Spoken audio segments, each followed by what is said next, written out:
The Corporation for Earth Media is proud to present this educational program. Produced in conjunction with the frontier scientists, engineers, and artists of the Kronos 7 expedition. South Scrimshaw is made possible through the support of viewers like you. Thank you.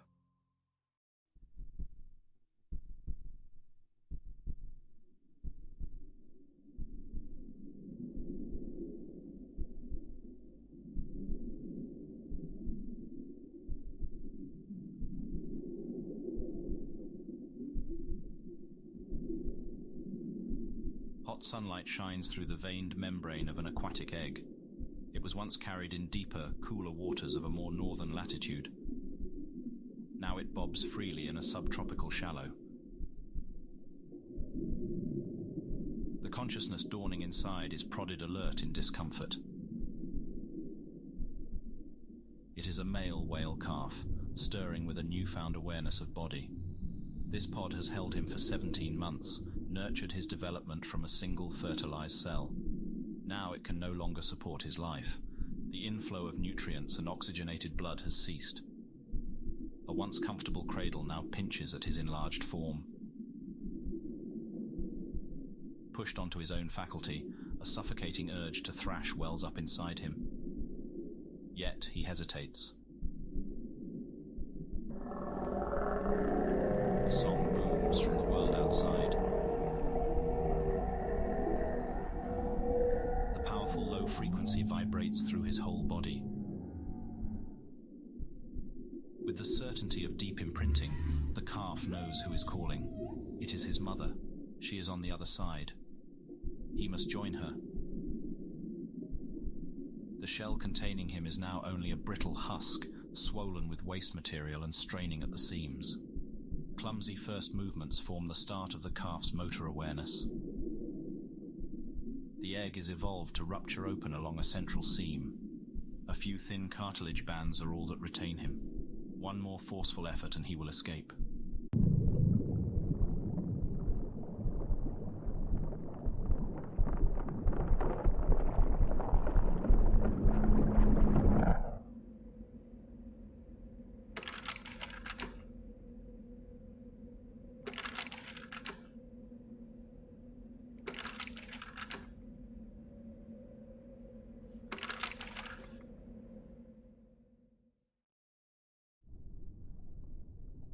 Technically speaking, the whale didn't hatch from an egg.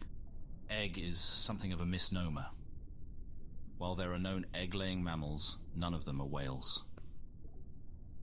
There are 4 extant species of egg-laying mammal. They are the platypus, the echidna, the snorb, and the ribbon snore. This whale species has a placental connection to the mother while developing. Birthing shell is the term currently favored in scientific journals when discussing this style of external womb.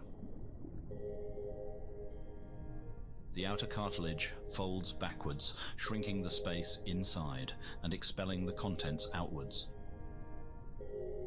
creating pressure against the inner membrane until it finally pops.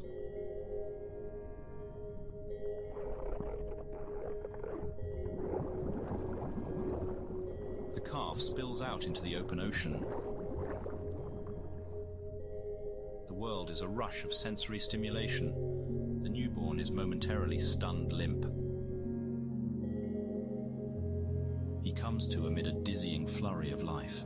Plants and protists tangle and snag his every movement. Small scavengers eagerly devour the cloud of waste. Plants unfurl and retract in almost animalistic locomotion. Foliage clings to the calf from above.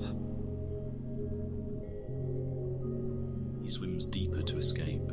His mother's song reassures him once again, but she is still nowhere in sight. Sponges, wharf biters, crustaceans and corals dangle from the plants like ornaments. Plant is not a misnomer. These are true plants. As with so much else in biology, the origin of plants can be traced back to the water. Albeit those early ancestors were far less complex than what we see today. As will be explained later, marine environments impose steep challenges on plants. It was once upon land freed from the burdens of an aquatic life that plants could more readily diversify in form.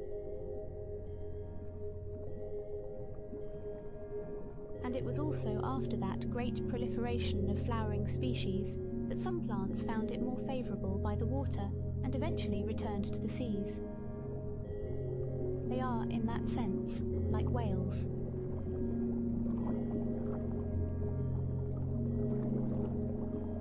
Something solid grabs from below. His descent is halted.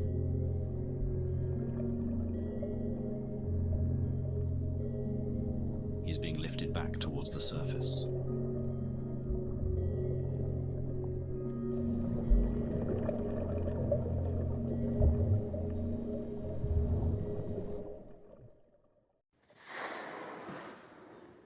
The calf breaches, filling his lungs with their first breath of air.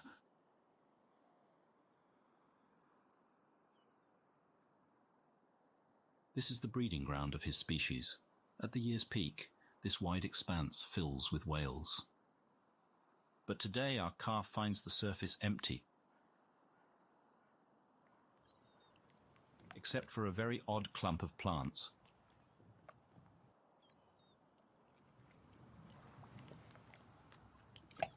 The calf does not know what to make of it. Equally disturbed and compelled, he stares transfixed. Plants continue to tickle his body just below the water. A resident waterbug examines him with equal skepticism.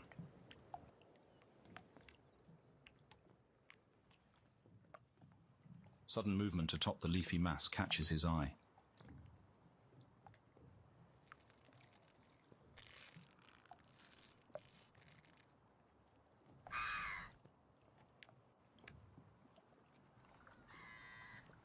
It's all too frightening for the little one.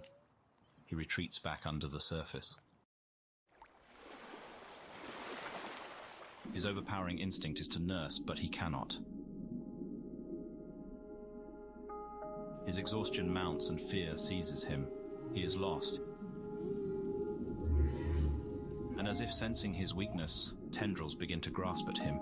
A vine lassos his fluke. There is no escape. In a final burst of strength, the calf fights, thrashing, tearing and uprooting his attackers. A scent of blood enters the water. His mother cries a pained song to soothe him. The calf is hit with the sudden realization. The strange plants are not taking him away from his mother.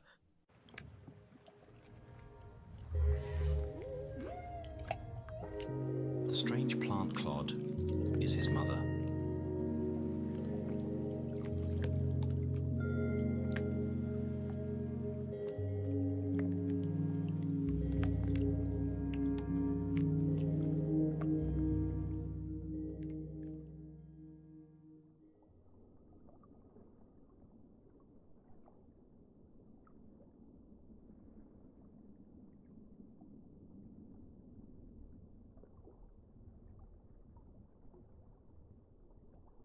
What evidence remained of this year's Brillo breeding season has long since been swept away. This sandbar has returned to its normal, pristine state,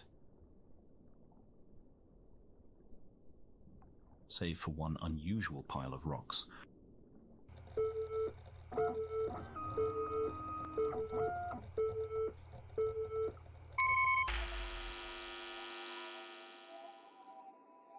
This is a stone dog. Somewhat like a hermit crab, this animal lives in a portable shelter of foreign material. It grasps together a shell of scavenged of debris with its long limbs and secretes an adhesive mucus to hold it fast. Stone dogs mostly rely on ambushing prey from a camouflaged position. Right now, this stone dog here is not the hunter, but the hunted. It is a woefully obvious attempt to hide, as the predator stalking it possesses one of the sharpest minds in the ocean. A quick check if the coast is clear. It isn't. Our whale calf wants to play, not eat. But from the stone dog's perspective, there's little difference.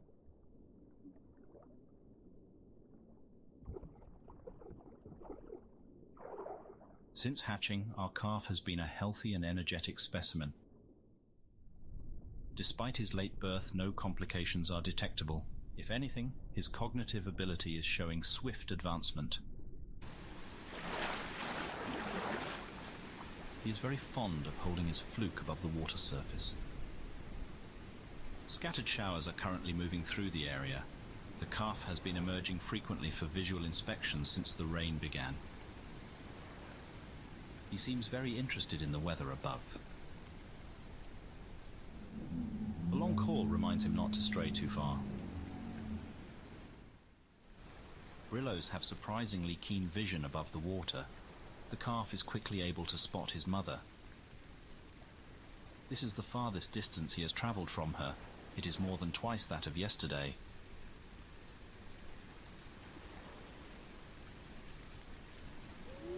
Today was quite an adventure.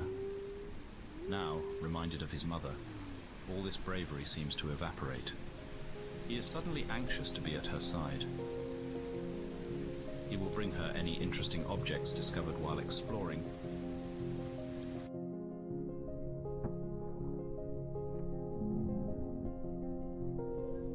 And boot it at her face. His mother is trying to rest off another bout of nausea. This play is a bit much. But these discomforts are trivial to the bond between mother and child.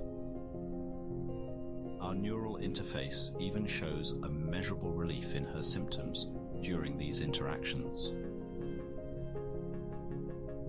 The calf's carefree play is training for future hunts and the essential skills of survival.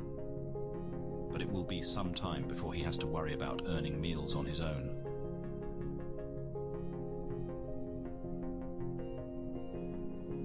His mother's long, prehensile udders reach him through the thorny bramble. The milk he nurses on is thick as yogurt. Calves subsist on this fat-rich diet for 2 years, building up an insulating layer of blubber and the bands of spongy tissue for other organisms to burrow into. Here we arrive at what truly makes a Brillo whale such a remarkable specimen for study. Symbiosis of unrivaled complexity and variety. This female was initially selected for study due to her exquisitely beautiful exterior. The mammal is almost totally concealed within the undulating botanical mass. In cross-section, the distinction between whale and passenger is more visible.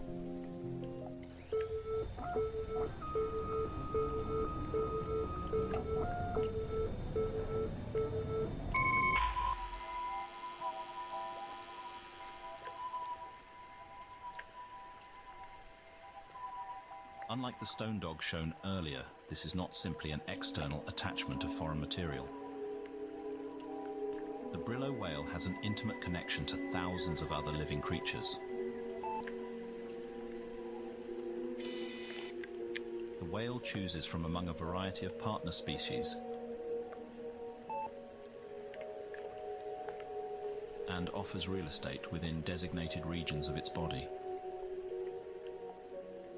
An inner membrane draws the line between the welcome This unusual arrangement raises several questions, the first of which we will address. What is the benefit of living on a whale?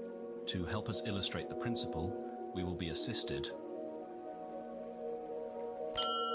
by a sea bunny, or sea bun, to use its more common nickname. While each species has its own unique adaptation to this niche lifestyle, we can create several broad categories of benefits such evolution aims to harness. Moving through water takes energy. It is far easier to travel great distance when someone else is doing the swimming. Simply hitching a ride can be greatly beneficial.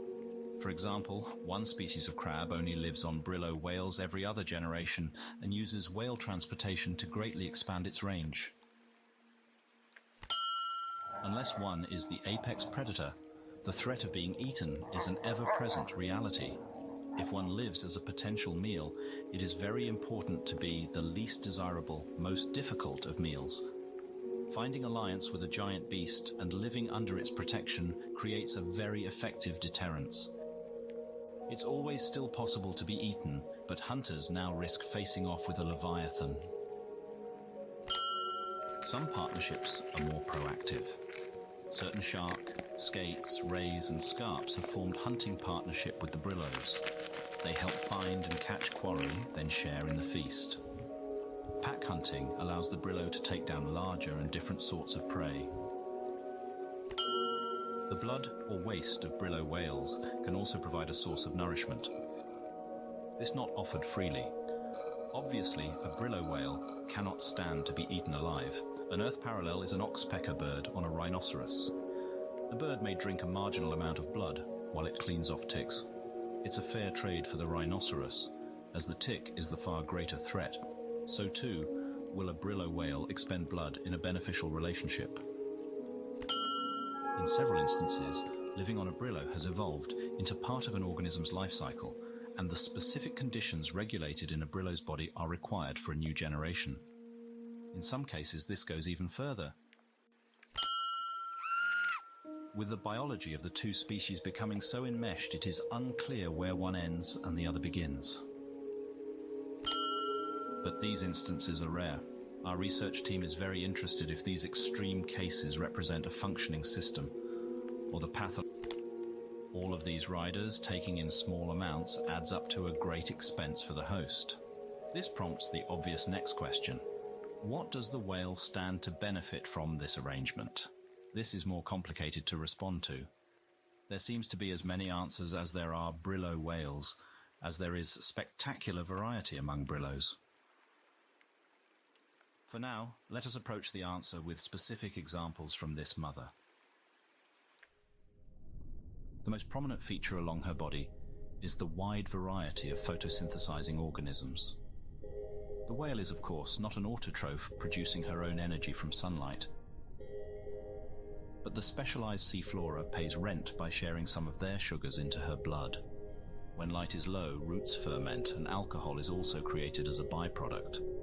Certain plants near her head also act as fishing lures, drawing food to her more. While she may occasionally swim deeper, a partially plant-subsidized life has locked her within the photic zone, the upper aquatic layer where enough sunlight can sustain the leaves. Adult Brillo behavior and biology is often dramatically influenced by their symbiotic arrangement. Here we see a blood trilobite.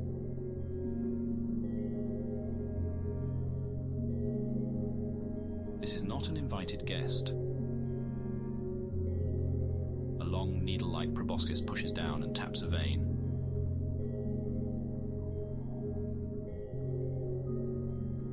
Drinking in great volume and offering nothing in return, it is a true parasite. This is a job for the vellum worm. Vellum worms fill their stomachs by grooming Brillos of unwanted visitors. It is currently hypothesized that vellum worms distinguish the welcome from the attackers through smell and taste. Parasites have all been found to have elevated amounts of a bile-like Brillo waste inside them. This mother Brillo also has to worry about creatures browsing her lovely plants. Herbivorous fish attempt frequent raids on the leafy goods. This one is alone and quite oblivious. The vellum worm packs a powerful punch for larger animals. A neurotoxin-filled barb is shot into the fish's heart. It can only manage a faint muscle spasm before the venom completes its work. The Brillo whale strategy is called a symbiotic garden. It is an intentionally cultivated arrangement and a precarious balance of mutual reliance. When successfully maintained, the host becomes a morass of life. It is usually defended from attack. It can sometimes acquire energy in novel ways, and occasionally it is able to invade new niche ecosystems. The universal downside experienced by all Brillos is that more complexity creates more points for failure.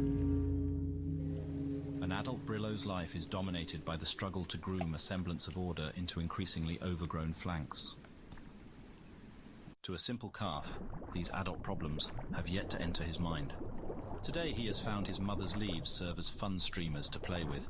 She finally scolds him. She is too unwell to tolerate any more roughhousing. He doesn't quite understand, but he has other diversions. Primarily drinking more of her milk.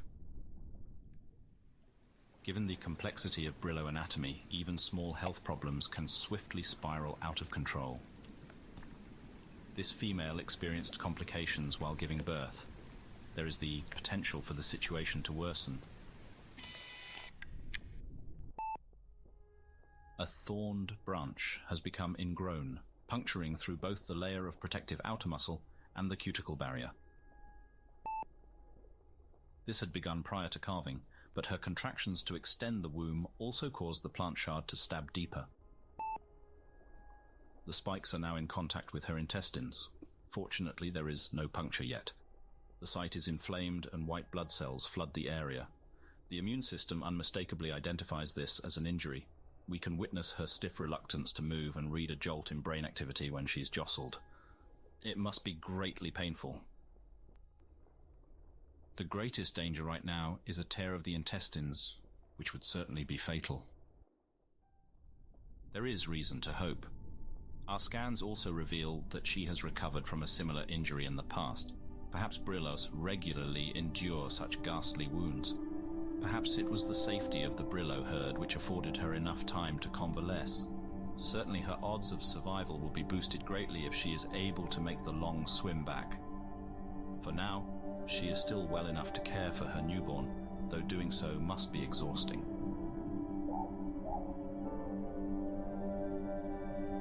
Judging by several physical indicators, this is most likely her first calf. Those Brillos who manage their gardens well can be extremely long-lived. Females can give birth as many as 8 times. If the calf survives, one day he too might also cast his genes forward, his own minute fingerprint on the future's shape. Regardless of whatever metric of success we observers of an outside species might apply, his life will be led by the means it was forged, in the crucible of natural selection. But, for now, a rare moment of shelter.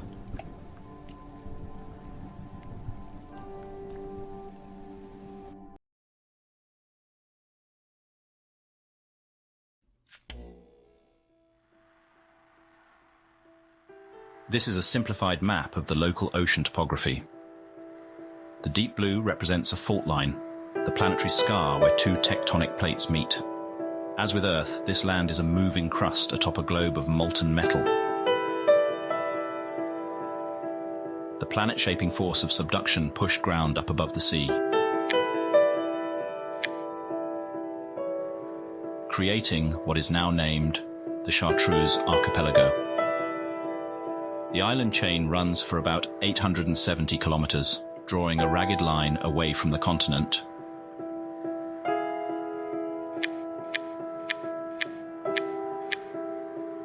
These names were given by an early survey team assessing the grounds for a harbor or research outpost.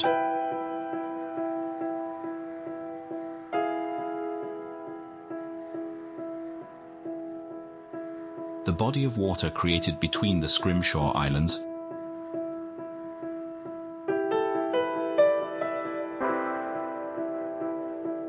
is known as the Thalo Bay. The large inlet is exactly what a Brillo whale breeding ground requires. Outside of that season, the whales live elsewhere. Usually they are found at coral reefs and areas more productive with food. Brillos require a very high-calorie diet.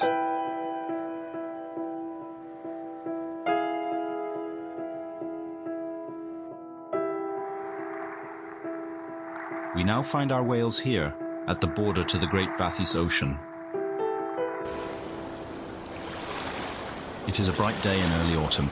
An unseasonable cold front chills the air.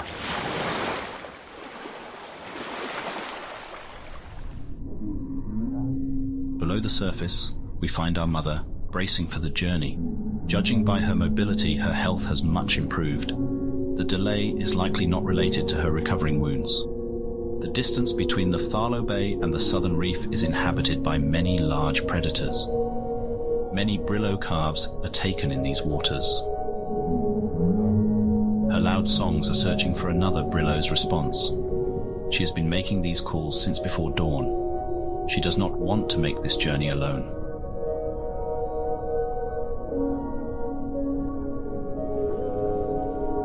The calf returns with a fresh lungful of oxygen.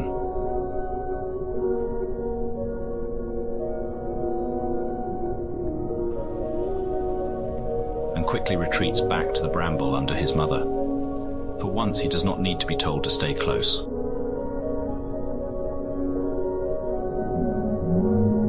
Undoubtedly, he can also read the change in his mother's behavior. And the unfamiliar place ahead is deeper and colder. Faintly at first, a new sound reaches them. His mother startles. They both listen. It's another whale.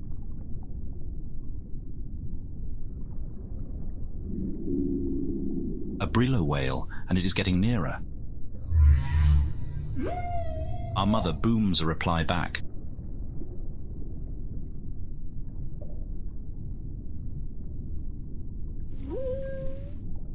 The calf's curious nature starts to show itself again.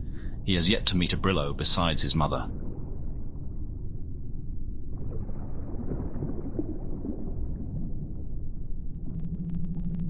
There, he spots something. A large body begins to emerge from the hazy distance. It continues to approach, but the calf still can't quite understand what he's looking at. The calf's curiosity morphs into discomfort the closer it gets. Discomfort turns into outright alarm. He pleads to his mother in distress. She rebukes him in reply, as if to say, "Don't be rude to the new neighbors." One cannot blame him for his confusion. This brillo whale's appearance was shaped to be deceptive. It is a beautiful and ghastly example of mimicry. The way the jaws gently undulate is startlingly believable. The grim exterior is the work of an important symbiotic partner.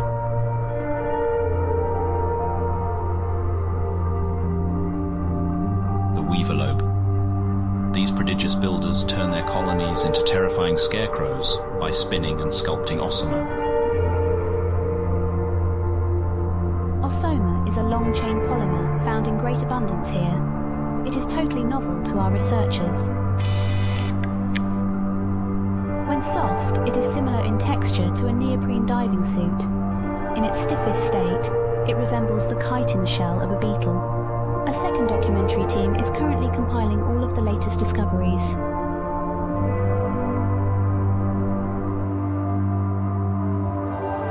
Building bugs. This multi-part series will focus exclusively on the insect world, which sees far more divergent evolution from Earth species than vertebrates. The title refers both to insects that build habitats and the evolutionary forces which likely constructed such insects.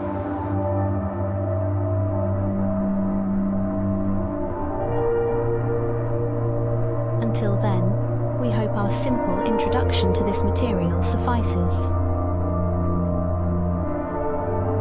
Water is channeled through the layered construction, swelling and emptying various pockets, creating animal-like locomotion. Our resident weaverlobe expert insists that the beastly facade before us here should have taken many decades to complete. It also seems unlikely that it was built from scratch on the whale's back. Perhaps if weaverlobes are able to relocate such structures, an established colony was simply carried on to the brillo's back. Such a fearsome appearance does much to ward off predators. The reversed head may also help to confuse prey. We do not know why she was left behind, but this Brillo is a valuable addition to the ocean crossing. She too is a mother, looking to deliver her child to safety. It seems that all Brillo calves are quite shy around new acquaintances. Our calf growls to himself. Scoldings are unlikely to budge his unwelcoming attitude, nor will the surprise of additional friends. The calf was so distracted by what was in front of him that he failed to notice what was swimming up from behind. She's something like a faceless stone golem. The exterior is more bizarre than menacing. It might serve as some kind of armor, but our crew is at a loss to describe it on first sight. Like our Brillo mother, this whale may also have some kind of internal injury. She is only able to produce short, abrupt honks instead of complex songs. She is also a mother. Regardless of what benefit her exterior provides, her presence alone will help contribute to a safe crossing. Flanked by these strangers, our calf seems very disturbed. New experiences may be uncomfortable now, but they will lead him to understand the Brillo way.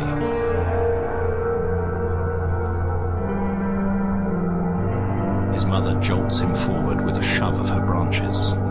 It is unlikely that more companions will show up, and there is no time left to delay. All following her lead, the 6 whales head out into the ocean to find their lost herd.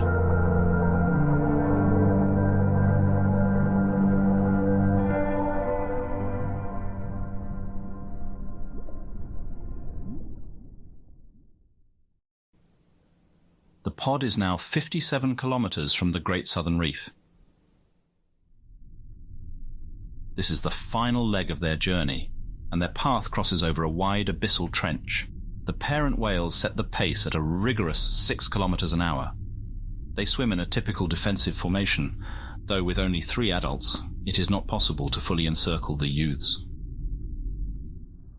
The trek has been arduous for our little calf, but he has endured it with admirable stoicism. Slowing down is not an option. He is able to sense this himself. Something large has been following the whales. It first appeared in the early afternoon and has maintained the same steady distance ever since. Hours passed and the mysterious animal failed to approach or make any concerning moves.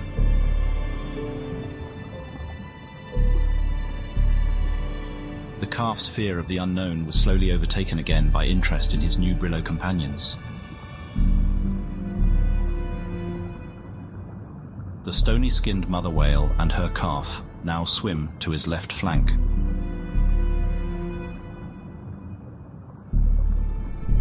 This calf was whining earlier, but seems to have calmed. The stony mother's outer surface has slowly morphed shape throughout the day, greatly reducing in size. It is as if the exterior nodules are deflating. What mechanism triggers this change or how they shrink, we do not know. Overall, she is slightly more streamlined in form than earlier. Perhaps she can intentionally contract her shell for extra mobility.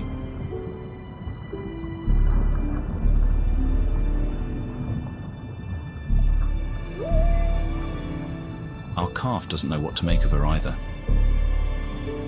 Below him swim the mimic mother whale and her calf, along with one of our semi-autonomous light drones. Swimming upside down is the most uncomfortable spot for a Brillo, and the mimic mother refused to take her turn until minutes ago. Her stubbornness may not be entirely unreasonable. While upside down, her disguise as a wide-jawed monster appears to fall apart. The illusion of a toothy beast is currently broken. Our calf gets a reassuring hum from his mother.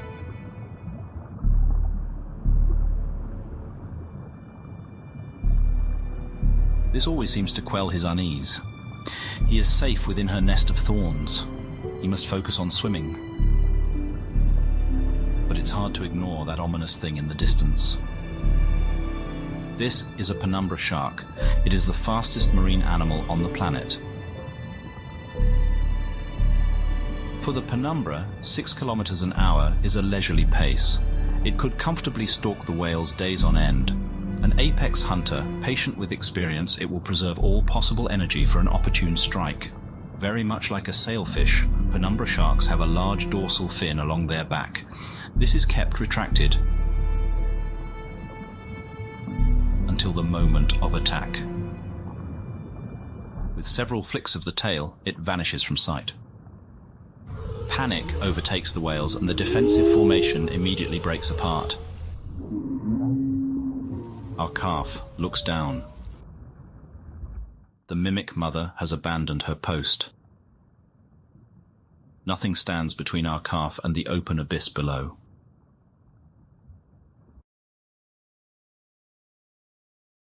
The fight or flight reaction is as intense as it is instantaneous. A full threat alarm floods from the hypothalamus, shooting through every nerve and chemical pathway. Adrenaline pumps into the blood. The perception of time dilates. Details of the world suddenly stand out with vivid intensity, even in this low light. 2 rows of white teeth are searingly clear. The calf finds his own fins now move in slow motion too. Seawater suddenly feels solid, suspending him in place. Trapped in harm's way, he can only watch the events unfold, until a tremble runs through the thorns surrounding him. The mother's branches are held under tension, and can be released with the force of a catapult.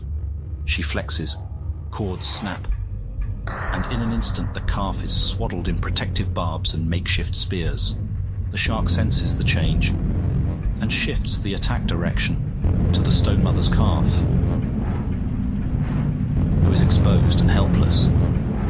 Our calf momentarily loses consciousness, but the barbed vines around him act as a net.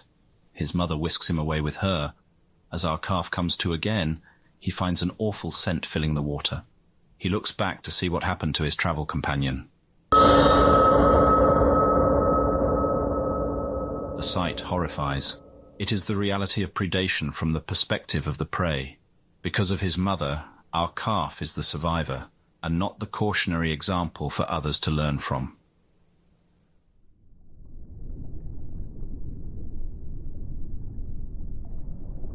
Less than 20 kilometers remain until the reef and the safety of their Brillo herd. The mimic mother races ahead, leaving the weaker whales to their fate. The stone mother lags behind. Her movements are confused. She is still in a state of shock over the death of her child. Our calf struggles to follow. It is much harder to swim outside of a larger whale's slipstream. And his mother is falling far behind again. He races back to be by her side. The calf has been running ahead of her sight and then returning. The back and forth seem to coax his mother a little further each time. But now her strength has failed. She cannot even lift her fins in response. Her old wounds were opened by the physical exertion to save her child's life. She will not recover. He whistles the familiar call to play.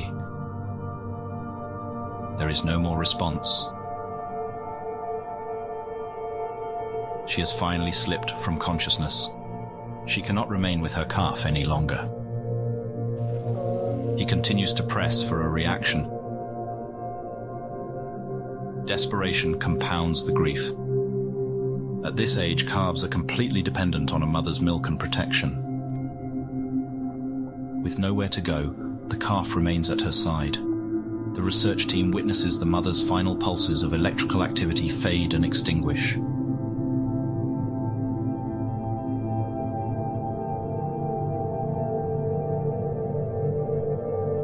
There is a long pause. Two researchers start a heated discussion on the ethics of intervention.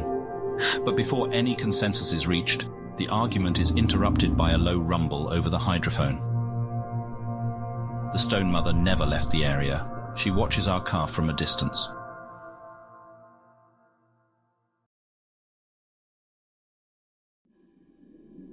A new day begins to dawn over the coral reef. Brillo whales start to stir from slumber.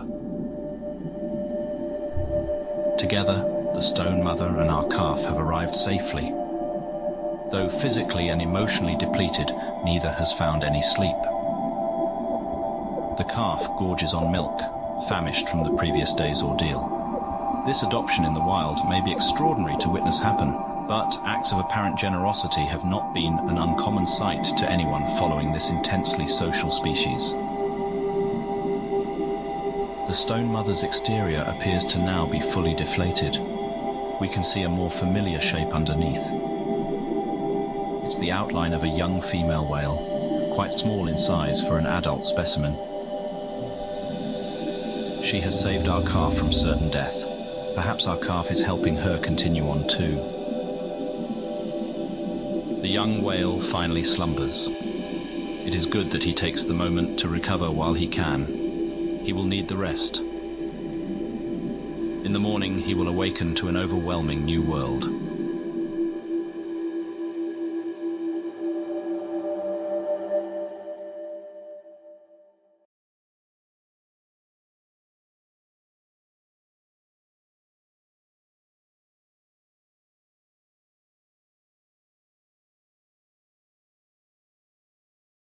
The miracle of Brillos is not that other creatures can live inside the whales. This sort of arrangement is not uncommon. You, the viewing audience, have countless residents inside your own body. An adult human is composed of approximately 30 trillion cells. An estimated additional 39 trillion microbial cells, bacteria, viruses and fungi live on and in the average person's body. Medical science has long understood the importance of the microorganisms within us and the role they play in good health. Interplanetary travel has elevated this research to the forefront of medicine. Alien atmospheres are a soup of microorganisms that Earth-raised animals have never encountered before. To the globe-hopping human, the radical change of biome is first felt in the gut, known as planetary dysbiosis, arrival sickness, or simply the drags. All off-world-born humans experience an immobilizing nausea soon after entering the new atmosphere. Even with the year-long acclimation program one undergoes in low orbit, the drags cannot be eliminated. Arrival procedure for all travellers includes a period of convalescence at Mercy Star Hospital. Dysbiosis symptoms last anywhere from 14 days to 6 weeks. The worst documented cases persisted for over a year and required intensive care. Pictured, limnologist and ranger first class Maria Ukichiro. Her 25-day recovery is documented as routine. In a message to Kronos Earth Branch cadets, RFC Ukichiro warns, "The initial headaches are too intense to get up and go to the bathroom. In the beginning, you'll mostly suffer on a bedpan. When food isn't coming up or out, you're forcing down a prescribed diet heavy in probiotics. I do mean forcing. The doctors require you to eat certain amounts every day, no matter how nauseated it makes you. Don't think that the kind nurses will let you skip meals either. Your spoon or their tube. Only thing you get to decide. The cuisine here is dominated by fermented and preserved foods. You can blame the past shortage of home refrigeration, state of the grid, whatever. Point is, when you inevitably smell yogurt or sauerkraut later, you'll feel violently ill and want to die. Every off-worlder goes through that. You'll get over it. See you soon, rookies!"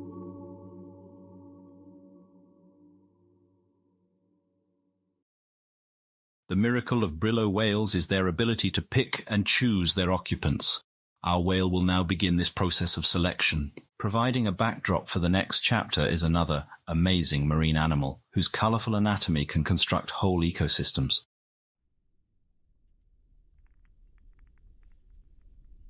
Our Earth audience will find it a familiar species. It is the reef-building coral.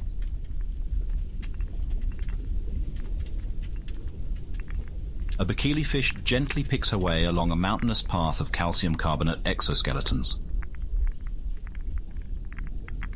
It's her daily prowl for food, and something tasty has her attention. Plump, bite-sized greebles are entrenched in the nooks below. It'll take her quite a bit of work to pry them out. As the bikini calculates the best approach of attack, her preparations are interrupted. She joins the other fish fleeing for their lives. A higher caste of the food chain steals the scene. It's a spotted barnacle claw.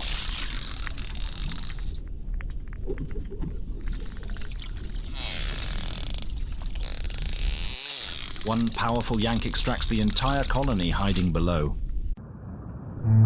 The host Brillo whale groans with dissatisfaction.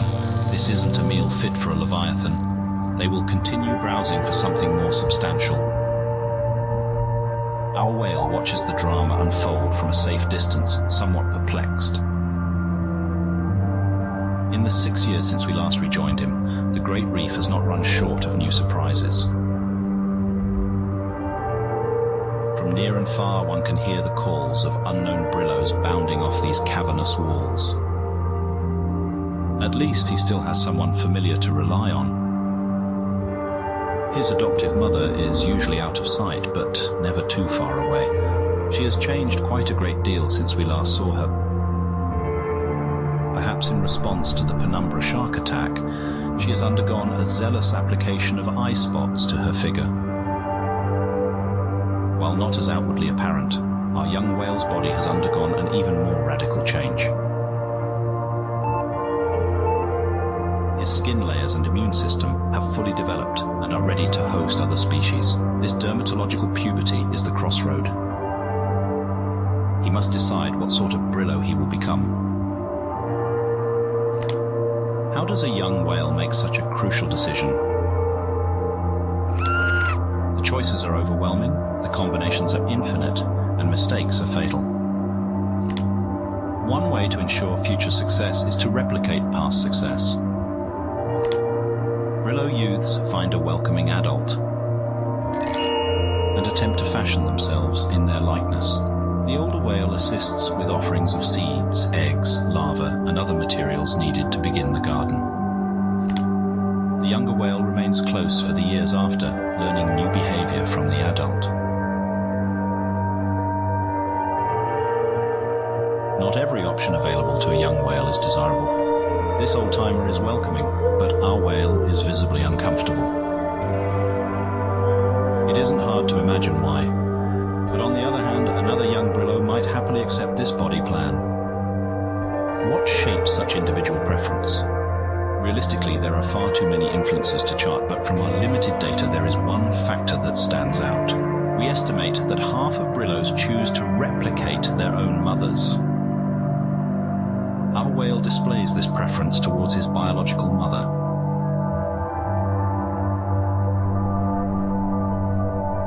These ribbon plants are the same variety she once wore. Our calf returns here every day, but it is no use. This Brillo whale is deceased. Nothing but a cleaned skeleton remains beneath the foliage. Almost nothing. Our optics technician noticed a strange blip while alternating camera modes. Zooming in and switching to infrared. Show an ordinary thermal image. As expected, the plants are close to the ambient ocean temperature. But after several seconds, the intermittent blinking resumes.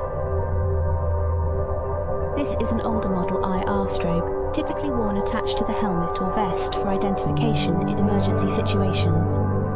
Upon retrieving the device and referencing the serial number, we can confirm this deceased whale was the first Brillo ever encountered by humans. The story dates back to the early days of Outpost Zeta's construction. a fishing boat captain ignored an ominous weather forecast and went to sea collecting crab traps. Conditions deteriorated faster than his optimistic assumptions. The boat was smashed by a wave while returning to harbour. In the aftermath, 2 deckhands were found missing. Lodestar 1, a heavy aerial command ship able to withstand the violent winds, took off from Vajrapani Airport to begin the search. Scanning the roiling wave below, aided by GPS tracker and IR beacons, the 2 shipmates were located. They were together and clinging for their lives to some unidentified debris. The airplane circled in the turbulent sky above, tracking the men until a rescue helicopter could arrive. After further storm-related delays, RIH-307 Kingfisher launched, flying low to keep beneath the still formidable clouds.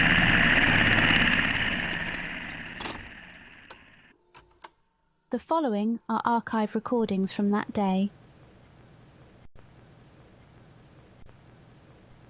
307 Kingfisher. Go. 307 Kingfisher, we've updated your arrival coordinates. Confirm you've received. Solid copy, Lodestar. Received. Briefing said our guys were hiding in a cave. Is there a PIW? Negative. Survivors are inside some kind of raft. It's the raft that's now moving. Roger. Okay, got eyes on it now. Visual on the survivor, Captain. Altitude. Altitude. I see him. Gonna bring it close as I can. Our guy won't be swimming far with these waves. Altitude. Altitude. Copy that. Almost directly over him. Forward 15 feet. Hold. Holding. Rescue diver's checklist complete. Sending him down. He's in. Video link is live. Heads up, Kingfisher. A couple big waves are headed your way. About 20 seconds. Copy. I think he'll make it to the raft before the swell hits. 10 seconds. Almost seems like the raft is moving towards it. What the fuck? Kingfisher? What's your status, Kingfisher? Respond. Yeah, everyone's all alive for now. If it was gonna eat him, it would have done it already, right?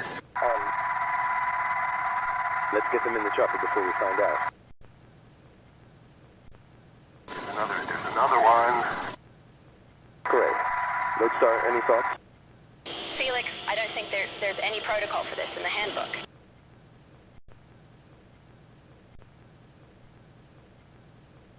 Cap, hold steady for a moment. I think they're coming to us. Hey, can we keep him dead? If you want to see Monster, then you'll have to feed and walk yourself. Oh, shut it. You think I'm not old enough to care for a pet? Diver's headed back down. Second rescue in progress. 307 Kingfisher. Lodestar is peeling off. Good work down there. Much obliged, Lodestar. We'll include you in the highlight reel. Thanks. Hey, and CC that footage to the bio nerds too. I bet they flip. The bio-nerds, here referring to scientists of Station Zeta Laboratories, soon received copies of this material. They did indeed flip.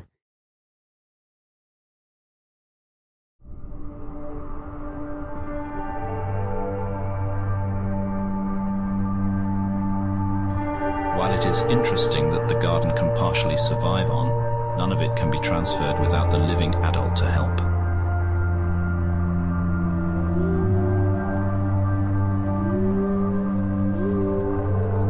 Our whale must find comfort in the familiar scent and touch. However, time spent on what he cannot have is time wasted.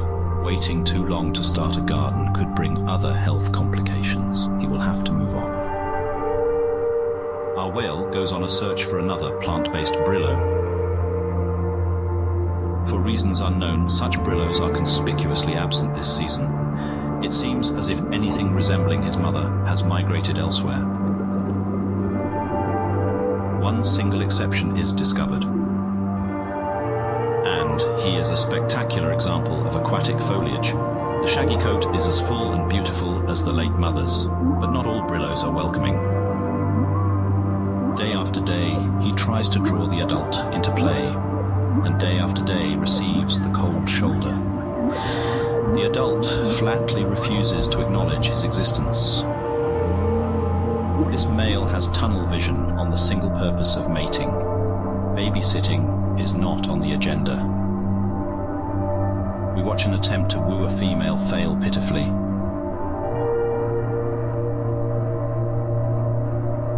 She is clearly put off by his little sidekick, tugging roughly on his leaves. Days of pent-up agitation are suddenly unloaded. Our whale is chased off at the point of a skewer. It may feel like a painful sacrifice, but a plant body is not an option.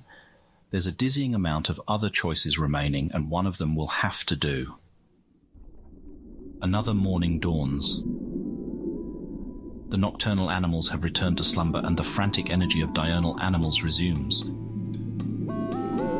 For our researchers, every day following the whale is a journey into an uncharted wilderness. Only a small fraction of the species here have been recorded, and there is so much inexplicable behavior to document. Recent discoveries have centered on the varieties of coral present. The reef itself is now understood to be a multi-layered structure. The Great Southern Reef is a fringing reef. The inhabitants can be categorized into 3 zones based on depth. The unique character of the Southern Reef is owed to the spire coral, which lives across all 3 of these zones. Spire coral can survive at the lowest depths, where it faces little competition.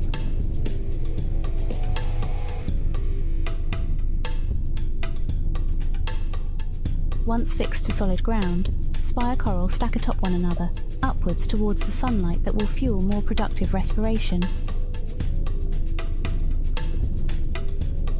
Shallow water corals soon find these raised platform and perch themselves upon it. This is not a cooperative relationship. The spire coral is eventually smothered and dies. Under accumulated weight, the structural integrity is lost, and the spire shatters. Collapse back down to lower depths. Living spire coral can again re-emerge, and the cycle repeats unendingly.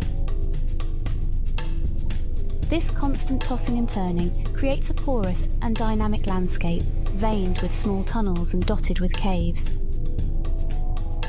Thousands of small animals make this subterranean environment their niche. For example, saltwater tadpoles spend their early life stages hidden underground, until they can emerge above as a fearsome predator. Relative to their size, that is.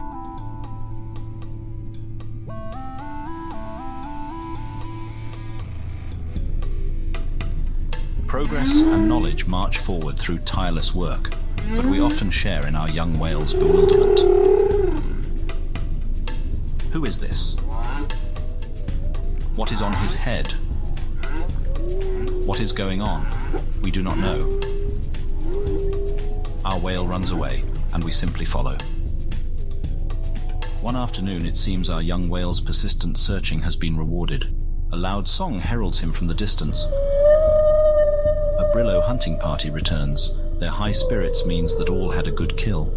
The group's leader is calling to our whale. Our youth remains in place but allows the adult to approach.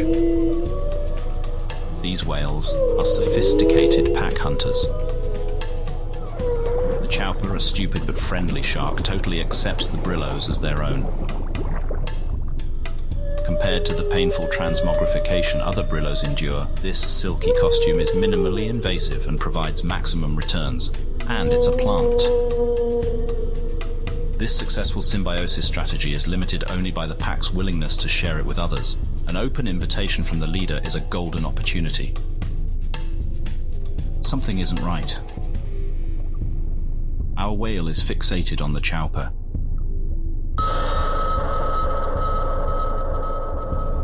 It is a tragedy that our whale seems unable to tolerate sharks of any kind.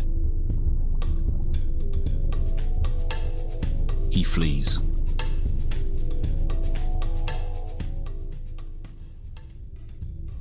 Over the weeks, we observe our subject whale becoming increasingly distressed. It is critical he suppress unpleasant feelings and adopt a symbiosis plan. A Brillo whale cannot survive unplanted. He can perceive himself failing to integrate, of course, but the building internal agitation is not a force that will help him adapt better.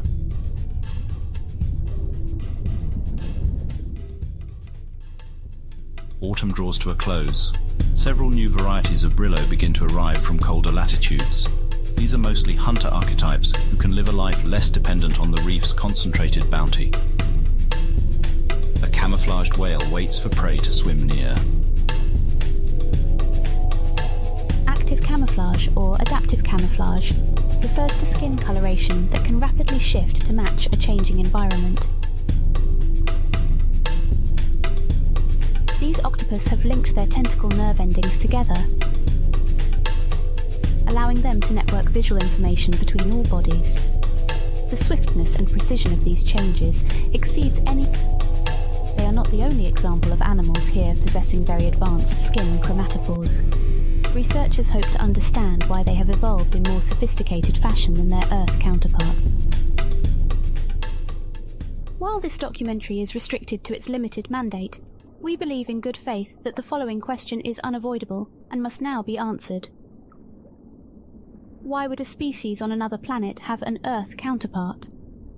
Convergent evolution was the obvious first hypothesis. This is the phenomenon where different species can evolve similar features when faced with the same evolutionary pressure. For example, we can find similarities in the wings of unrelated flying vertebrates.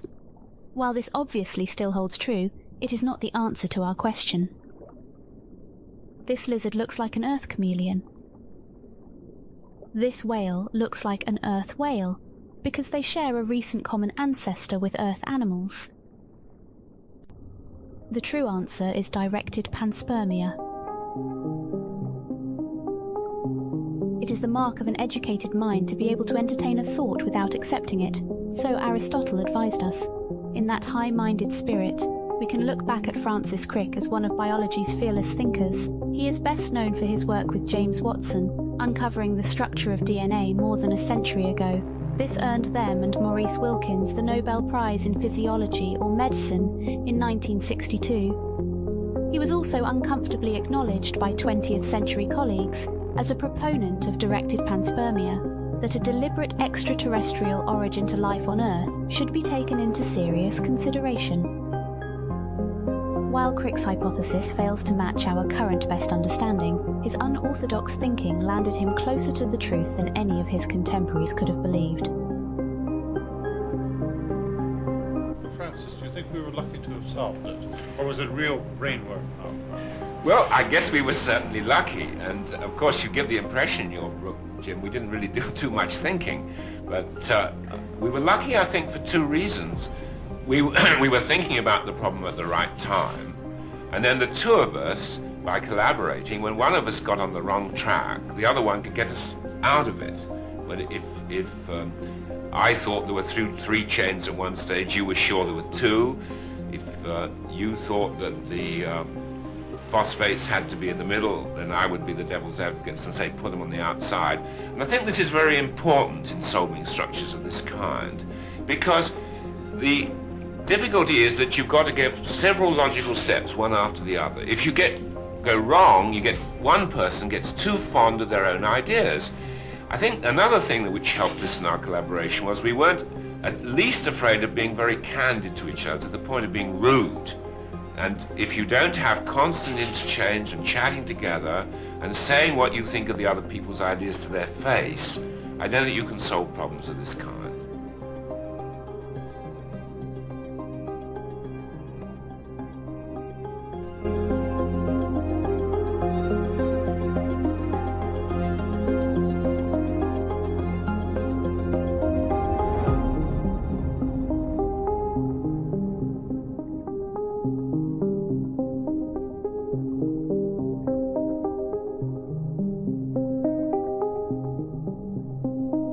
life on Earth originated on Earth. Abiogenesis took place in deep-sea hydrothermal vents approximately 3.7 billion years ago. Recent history has revealed that 3 other planets also sustain life. Aria, Goz and Earth-2 are affectionately referred to as sister planets of Earth due to their similarities. But it may be more accurate to call them Earth children. They were barren until intentionally planted from Earth's highly evolved genetic stock. Isolated across light years of space, the forces of evolution then wrought divergent results.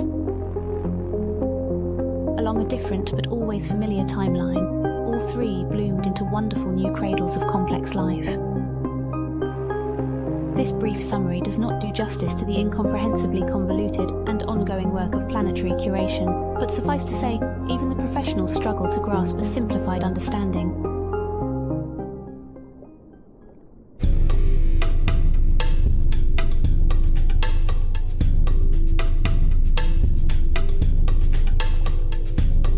This kind of strategy requires a good deal of patience.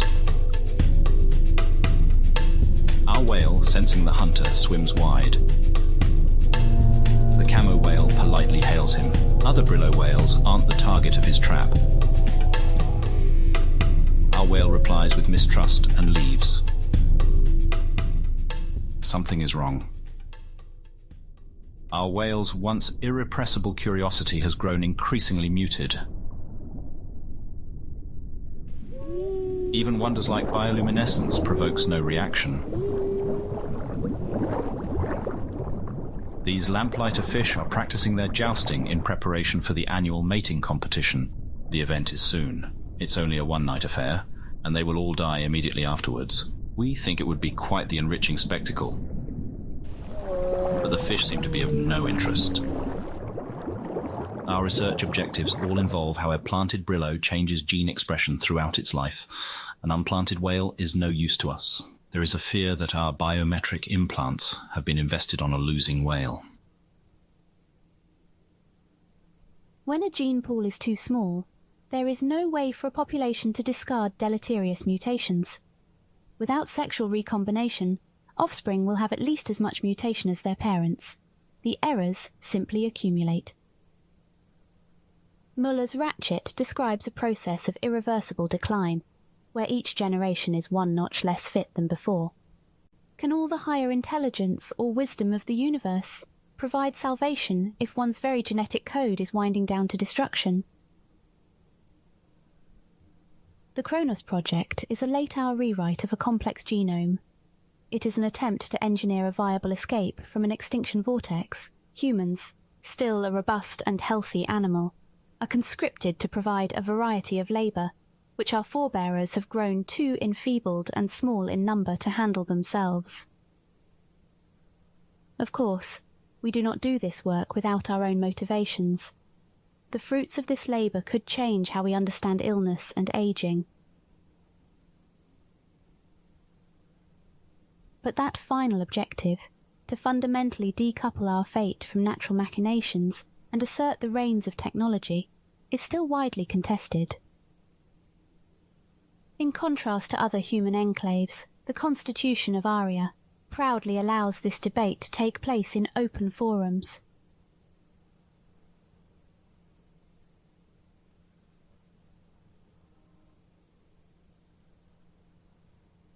But before we can discuss contingency plans, our Brillo finally begins to break bad habits.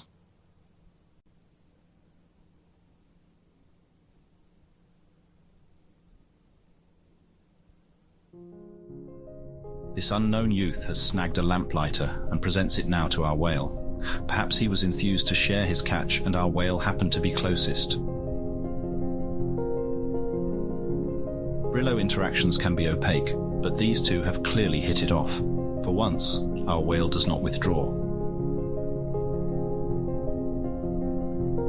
He is proactively engaging instead of passively responding.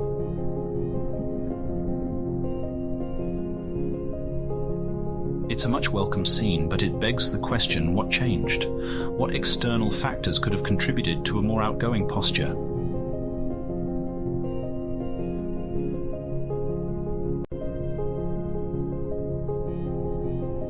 Did our cameras miss a life-changing event? Does this stranger seem less threatening than all the others? It is true that our whale, having been born outside the herd, has consistently lacked peer contact his own age. Young brillos cannot transmit garden organisms between each other, so the interaction here probably feels less fraught than it might with an adult, who could permanently dose him with life-altering symbiosis. We hypothesize that juvenile Brillo association is, regardless of how correct this assertion is, it successfully buys our study additional time.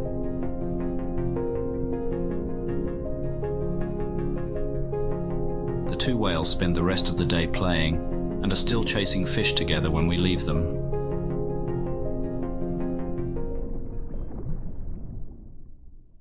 Night falls, but our whale is not asleep. GPS coordinates show he is swimming somewhere. As his aberrant behavior is still under scrutiny, the team moves to investigate. A spotlight is aimed overboard. We discover more than just our whale. He is traveling with a pod of other youths. They all sing with curiosity at the sudden lights shining from above. We cut the power to avoid further disturbance. It's soon clear where the Brillos are headed. The first glimmers of action appear in the near distance. The night of the lamplighter fish has begun. The ocean starts to flash brilliantly as males battle for the attention of females. The weak are pierced open, spilling bioluminescence into the water. They shine with complete indifference to predators attacking. Known as predator satiation, there are simply too many to all be eaten.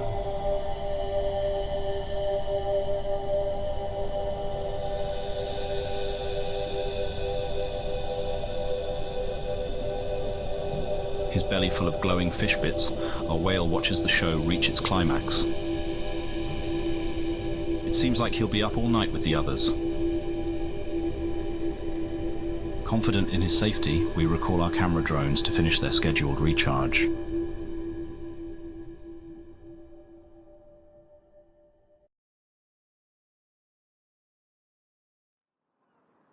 By blocking wave activity, the barrier reef creates a wide lagoon behind it. The parts are so shallow that they become exposed to air at low tide.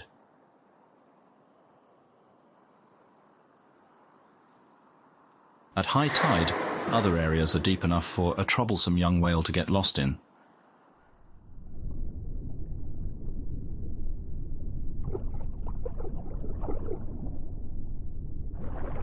His friends weren't adventurous enough to follow him today.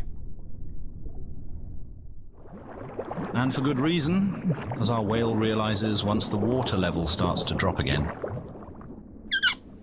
There's no time to play with the locals. The outgoing seawater feeds to several deep channels.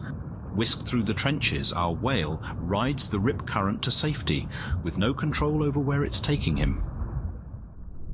After a lengthy ride,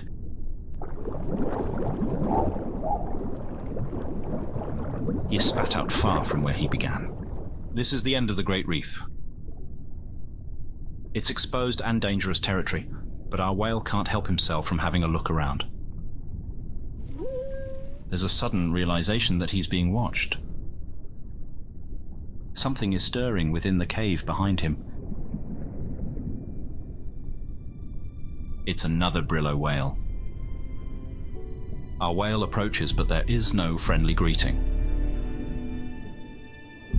This isolated loner is an exile from the herd. Banishment is reserved for excessive violence against fellow Brillos. Most likely it was a mating joust that escalated to fatal combat. A deteriorated mental state from years of isolation is what has made him truly dangerous. Our Brillo can understand that a noiseless approach signals an attack. He whistles another greeting. It's met with an oppressive silence.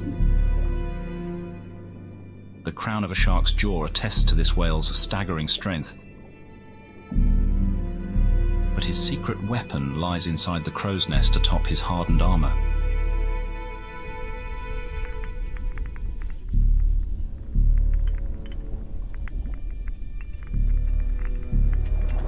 The Vorpix octopus wakes when it senses a kill is imminent.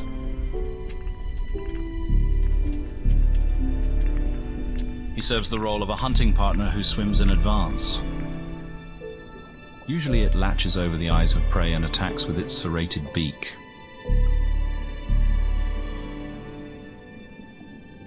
But when prey is so pitifully weak, he prefers to spectate. Our whale is far from being scared. He's experiencing a whole other emotion. He knows.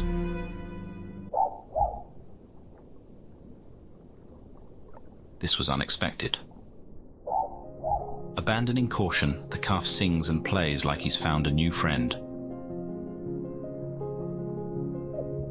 He goes in for a nuzzle and the harsh exterior cracks. How long has it been since the old-timer experienced any warmth of companionship? Maybe having a little apprentice killer won't be so bad. He grunts, struggling to remember a song that isn't also a threat. This isn't the scene of bloodshed that the octopus wanted.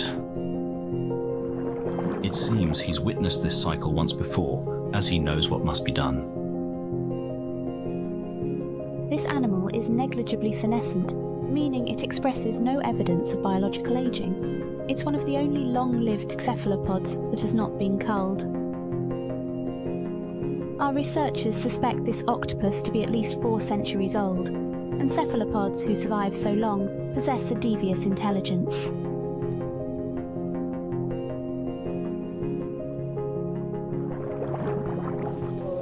The Vorpix presents our whale with a living piece of the armor plating. A quick feel for the soft spot. And the deed is done. When the young whale wakes up, the implant will already have sprouted roots to hold firmly fixed in his skin.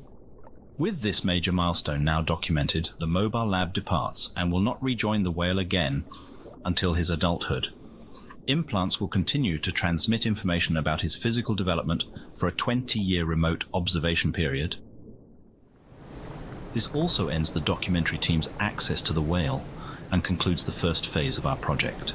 For us, raw data is far less compelling than first-hand observation of his body being reconstructed. 20 years is a long time for impatient humans to wait. When we do meet our whale again, it is hard to guess now what we might find. All the changes he experiences over 2 decades will be witnessed in a single moment. It should be nothing short of a complete metamorphosis.